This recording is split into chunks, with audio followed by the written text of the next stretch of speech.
wabarakatuh. Perkenalkan, kami dari kelompok Kulong kelas 9I. Nama saya Talita Salsabila Yandra, absen 26. Saya Maya Olivia Ramadhani, absen 15. Saya Isyadina Fianggraini, absen 2. Saya Reza Opa Maulana, absen 23. Kami akan mewawancarai bidan untuk menanyakan pertanyaan-pertanyaan mengenai sistem reproduksi wanita dan laki-laki. Terima kasih.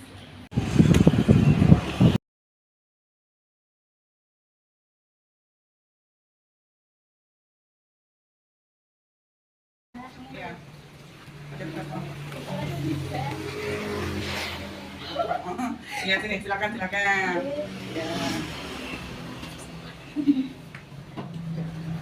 Duduk, Mbak. Dari SMP 1 mewawancarai bidan untuk membahas sistem reproduksi. Iya. Terus? Perkenalkan, nama saya Maya Olivia Ramadhani, absen 15. Perkenalkan, nama saya Isyadina Fianggraini, absen 2. Perkenalkan, nama saya Talita Salsabila Yandra, absen 26. Perkenalkan, nama saya Reza Opa Maulana, absen 23. Iya. Ya sudah. Silakan duduk ya. Oke, nanti Ibu jelaskan apa yang dibutuhkan. Iya, mudah-mudahan bisa bermanfaat. Bu, apa saja penyakit pada sistem reproduksi yang disebabkan oleh bakteri? Oh iya, ini ya ada beberapa macam penyakit yang terjadi karena bakteri pada sistem reproduksi terutama wanita ya. Itu seperti endometriosis, sistitis, myoma uteri, kanker serviks dan HIV atau AIDS. Gitu. Lalu Bu, bagaimana cara mengetahui adanya suatu penyakit pada sistem reproduksi? Cara mengetahui ya, yang tadi ya, cara mengetahui apa? Di antara 5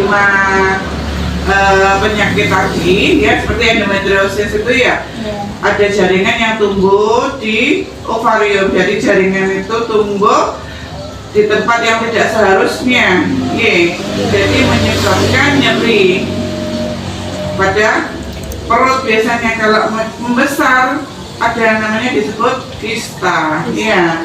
Jadi kista itu jaringan yang abnormal yang tumbuh di dalam endometrium. Tapi, ya. Terus seperti sistitis ya, sistitis itu bahasa kerennya, bahasa infeksi pada saluran kemih. Ya, kalau terjadi sistitis biasanya nyeri. Dan yang tadi myoma uteri ya,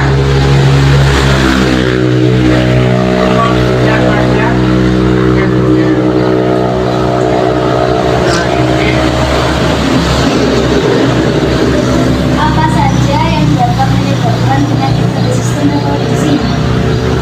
yang dapat menyebabkan ya, itu antara lain kurangnya kebersihan pada alat kelamin ya. Kadang kan kalau kita habis seperti sistitis tadi kan infeksi saluran kencing juga ya. Itu kalau misalnya habis kencing, biasanya kan kalau laki-laki enak basah ya, mancur ya. Kalau perempuan kita kan harus habis kencing itu dilap, dilap bersih kering, itu baru pakai celana dalam. Lalu, bagaimana cara mencegah penyakit pada sistem reproduksi ini? Itu tadi hampir sama ya pertanyaan ini. Pokoknya kita harus menjaga kebersihan ya, seperti tadi sih yang basah ya. Terus mencegah penyakit HIV juga ya. HIV itu penyakit menular seksual yang berbahaya ya, disebabkan oleh cairan itu ya. Jadi kita mencegah sekali sama orang HIV, sebaiknya tidak seperti anak-anak ini ya, tidak melakukan hubungan seksual di bawah usia 17 tahun. Ya. Terus sebelum ada ikatan juga tidak boleh. Ya. Tidak boleh melakukan hal-hal yang pertama yang dilarang oleh agama. Iya. Apa saja yang bisa menimbulkan terjadi gonorrea? Apa kali? Udah tahu ya. Gonorrea itu apa? Kencing nanah. Iya. Jadi penyakit seperti itu disebabkan juga namanya infeksi bakteri ya. Infeksi bakteri itu disebabkan oleh infeksi bakteri. Terus cara penularannya pun melalui hubungan seksual. Kencing nanah biasanya diawali itu kencingnya kalau kencing terasa sakit. Iya. Kalau laki-laki jadi juga pada saat kencing, wanita pun juga ya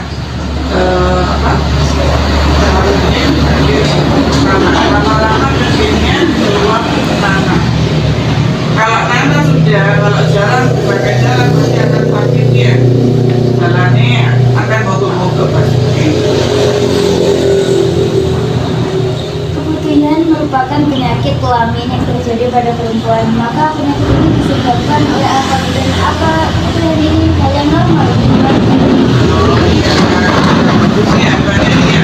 Kalau keputihan itu ya disebabkan oleh infeksi jamur, namanya Candida. Iya. Itu siapa ya? Itu ya. Jadi apa? Keputihan itu dapat timbul pada tempat yang hangat, ya. Lembab, hangat ya. Biasanya kan di celana dalamnya, terutama wanita ya. Wanita itu celana dalamnya memang harus kering. Kalau basah itu disenangi lembab, harus berganti, disenangi jambon, ya. Bukan nanti ya jambon di mana-mana sukanya kan tumbuh di tempat yang lembab. Juga pada ini keputihan. Kalau keputihan selama keputihan itu bening ya, biasanya jadi kan haid dia. Kan ya setelah haid jadi keputihan enggak. Tidak tahu, tidak terasa ya. Biasanya setelah haid ada keputihan, tapi keputihannya seni. Itu seni dan tidak gatal. Ya itu normal. Kalau sudah seperti susu warnanya kuning ya, tahu susu kalau seperti susu ya, susu yang kental manis kalau sudah mengering kan kuning ya, seperti itu dan terasa gatal itu sudah bisa menyebabkan penyakit yang lainnya berbahaya. Seperti nanti ke kanker cervix ya. Keputihan itu gejala awal biasanya dari penyakit kanker.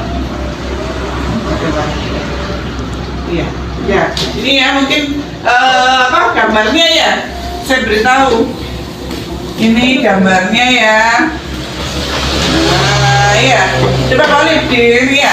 Ini endometrium ya. Ini kandung apa? Namanya ini kandungan wanita. Ya. Jadi endometrium di sini lapisannya dia kalau apa? Tumbuh jaringan itu menyebabkan endometriosis. Ya. Terus ini leher rahim. Ini metrium ya. Ini perimetrium lapisan terluar dari leher rahim ya. Ini ada endometrium dinding rahim. Ini otot rahim di sini. Nih. Kayak tadi dijelaskan endometriosis ya, di sini ada apa? Jaringan yang timbul ya. Itu menyebabkan bisa kehamilan di luar kandungan ya. Terus ini tadi yang kanker serviks, ini mulut rahim. Nah, ini namanya leher rahim, ini mulut rahim, ini liang vagina ya. Jadi tadi yang ibu sebutkan kanker serviks ya, kanker di sini sampai sini ya, bisa sampai ke sini juga. Nah, kalau dari awalnya di sini, di mulut rahim. Nih, awalnya ini ada vagina di sini ya. Nanti di sini ada vagina itu karena keputihan yang lama-lama bau kuning gatal, nyeri, itu bisa menyebabkan kanker di mulut rahim. Iya. Makanya anak-anak tidak boleh ya, kalau menikah harusnya di atas usia 20 tahun. Iya, harus sekolah dulu, ditutupkan sekolahnya, dilanjutkan ya, tidak boleh menikah sebelum usia 20 tahun. Kenapa tidak boleh? Karena ininya belum siap, misalnya untuk hamil ya, kandung rahimnya ini belum siap untuk diisi janin. Jadi itu ya, diingatkan ya, harus sekolah. Terus tidak boleh melakukan hubungan seksual sebelum menikah. Iya. Kenapa? Kenapa ya?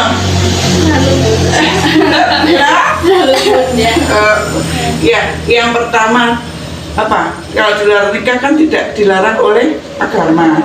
Dosa ya, dosa besar ya. Terus yang kedua, rahimnya belum kuat bila terjadi kehamilan. Yang ketiga, kenapa kira-kira? Belum siap kan? Secara mental anak-anak belum siap dalam di bawah 20 tahun biasanya masih seneng dolan. Iya, anaknya nangis nanti mbaknya yang gendong.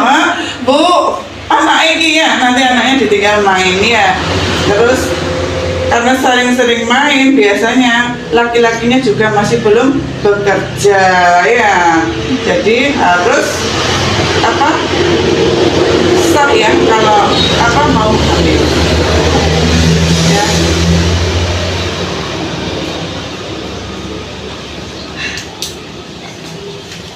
Apalagi? Nggak apa-apa ya. Mungkin ada pertanyaan lain dari Mbak Olivia. Ya. Nggak apa-apa. Jadi ya pesan ibu, hati-hati ya. Boleh lihat YouTube, boleh lihat apa saja ya. Di HP itu sekarang banyak ilmu ya. Kita cari ilmu yang positif. Jangan sampai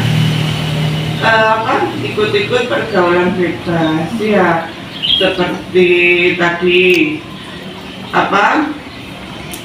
hubungan seksual di luar nikah ya. Terus jangan sampai ikut kita minuman keras ya, minuman keras, terus nanti akhirnya akan ikut-ikut ke biasanya sekarang narkoba ya.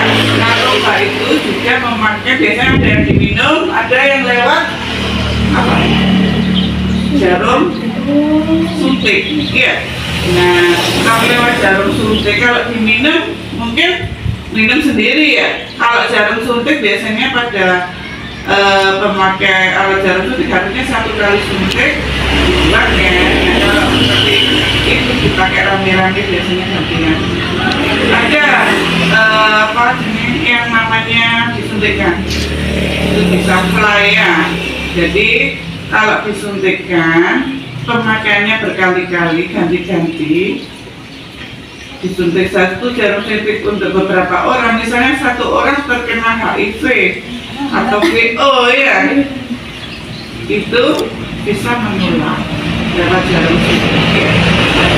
Lewat suntikan darah, lewat cairan untuk orang yang HIV, itu lewat jari kuku, kalau ada orang sehat ya, ada luka di dalam tubuhnya terus terkena cairan atau darah orang yang HIV, bisa tertular tanpa hubungan seksual. Jadi sangat berbahaya. Ibu hamil pun ya, kalau ibu hamil mengandung itu biasanya tidak boleh menyusui janinnya karena bisa menularkan HIV. Ya, ada pertanyaan lagi?